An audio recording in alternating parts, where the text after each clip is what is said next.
دادی دودھ نہیں پیتی تھی مگر اس کا دل رکھنے کو 1-2 بسکٹ اور دودھ کا گلاس پی لیا۔ اب آپ لیٹ جائیں دادی، صبح سے یوں ہی بیٹھی ہیں۔ سعدیہ نے اصرار کرتے ہوئے انہیں وہاں سے اٹھا دیا۔ وہ کمرے میں جا کر لیٹی تو غنودگی سی چھانے لگی۔ کچھ دیر بعد وہ پوری طرح غافل ہو چکی تھی۔ 2-2.5 گھنٹے کے بعد ان کی آنکھ اس وقت کھلی تھی جب کوئی ہولے ہولے ان کے پاؤں گدگدا رہا تھا۔ کون ہے بھئی؟ نیم تاریک کمرے میں انہیں بس ایک ہیولا سا نظر آیا تھا۔ دادی اماں اٹھ کر کھانا کھا لیجئے۔ فاروق کی معصوم سی آواز ان کے کانوں سے ٹکرائی تو وہ اٹھ کر بیٹھ گئیں۔ آ گیا میرا بچہ اسکول سے؟ انہوں نے بڑے پیار سے اس کے چہرے پر ہاتھ پھیرا۔ دوسرے بچے ابھی ان سے جھجکتے تھے مگر فاروق نے اپنائیت اور انسیت کے غیر معمولی مظاہرے کے باعث جلد ہی دادی سے بے تکلفی اختیار کر لی تھی۔ اب بھی کمرے سے باہر نکلتے ہوئے فوراً ان کا ہاتھ تھام لیا تھا۔ صحن کی رونق اور چہل پہل بتا رہی تھی کہ سب بچے اسکول سے واپس آ چکے ہیں۔ فاروق سے چھوٹا حسن چارپائی پر کتابیں بکھرائے ہوم ورک کر رہا تھا۔ سعدیہ دوپہر کا کھانا بنانے کے بعد دوبارہ کپڑے دھونے میں مصروف ہو چکی تھی۔ انہیں دیکھ کر فوراً کھانا دینے کو اٹھی مگر انہوں نے منع کر دیا۔ پہلے وضو کر کے ظہر کی نماز پڑھی اور پھر باورچی خانے میں آ کر خود ہی کھانا نکال کر کھانے لگیں۔ فاروق پھر سے ان کے پاس آ بیٹھا تھا۔ دادی اماں آپ کو کہانی آتی ہے؟ ہاں بھائی کہانی نہیں، مجھے تو کہانیاں آتی ہیں۔ ان کے کہنے پر فاروق کی آنکھیں چمک سی گئی تھیں۔ ہیں سچی؟ آپ مجھے سنائیں گی نا؟ بہت معصوم سا پرجوش انداز تھا اس کا۔ دادی نے مسکراتے ہوئے بے اختیار ہی اس بات میں سر ہلا دیا تو وہ خوشی سے اچھل ہی پڑا۔ پھر باہر صحن میں چارپائی پر بیٹھتے ہوئے انہوں نے کہانی کا آغاز کیا ہی تھا جب حسن بھی کتابیں چھوڑ چھاڑ کر ان کے پاس چلا آیا۔ کچھ دیر بعد تمام دھلے ہوئے کپڑے تار پر پھیلانے کے بعد سعدیہ بھی ہاتھ خشک کرتی ہوئی ان کے پاس چلی آئی اور ابھی سے بیٹھے ہوئے چند لمحے ہی گزرے تھے جب احمد چلا آیا۔ اس کے کچھ دوست آئے تھے جن کے لیے چائے بنانی تھی۔ سعدیہ فوراً باورچی خانے میں گھس گئی، چائے بنا کر فاروق کے ہاتھ باہر بھجوائی۔ تب ہی زبیدہ خاتون چھت سے نیچے اتر آ گئیں۔ ہاتھ میں 2-4 انڈے تھے اور منہ ہی منہ میں کچھ بڑبڑا رہی تھیں۔ نیچے آنے پر معلوم ہوا سعدیہ کو کوسا جا رہا ہے۔ کیا ہوا بہو؟ دادی پوچھے بغیر نہ رہ سکیں۔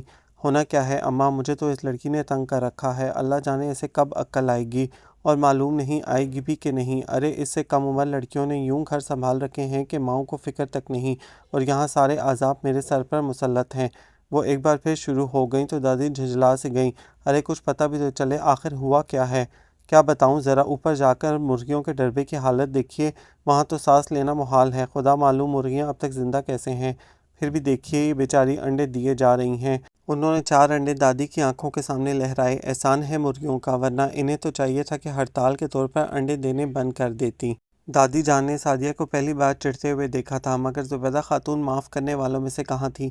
اسے یوں گھورا کہ وہ بس جھاڑو اٹھائے دھڑ دھڑ سیڑھیاں چڑھتی چلی گئی۔ بس ایک زبان ہی تو ہے جو کینچی کی طرح کتر کتر چلتی ہے، جتنی چاہے بکواس کروا لو، نہ بڑوں کا لحاظ نہ چھوٹوں کی پرواہ۔ زبیدہ خاتون بڑبڑاتی ہوئی کمرے میں چلی گئیں۔ دادی بس ایک لمبا سا سانس کھینچ کر رہ گئی تھیں۔ کہانی ختم ہو چکی تھی۔ بچے دونوں باہر بھاگ گئے تھے۔ انہوں نے بڑی فرصت سے صحن کا جائزہ لیا تھا۔ ان کی چارپائی کے پاس صبح والی سبزیوں کے چھلکے اور کچرا یوں ہی پڑا تھا۔ ڈیوڑی میں کوڑے کی ڈھیری بھی ابھی تک دیوار کے ساتھ موجود تھی۔ حسن اپنی کتابیں اور بیگ جوں کا توں چھوڑ گیا تھا۔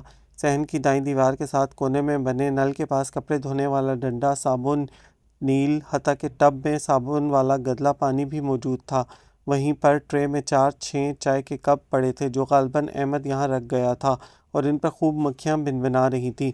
دادی کو زیادہ ہی کوفت محسوس ہوئی تو وہ چپل پہن کر نل کی طرف آ گئیں۔ اپنی عمر رسیدگی کے باوجود انہوں نے کام کاج سے مکمل طور پر ہاتھ نہیں اٹھایا تھا۔ گھر میں بھی سریا کے روکنے کے باوجود وہ اکثر کسی نہ کسی کام میں مشغول رہتی تھیں۔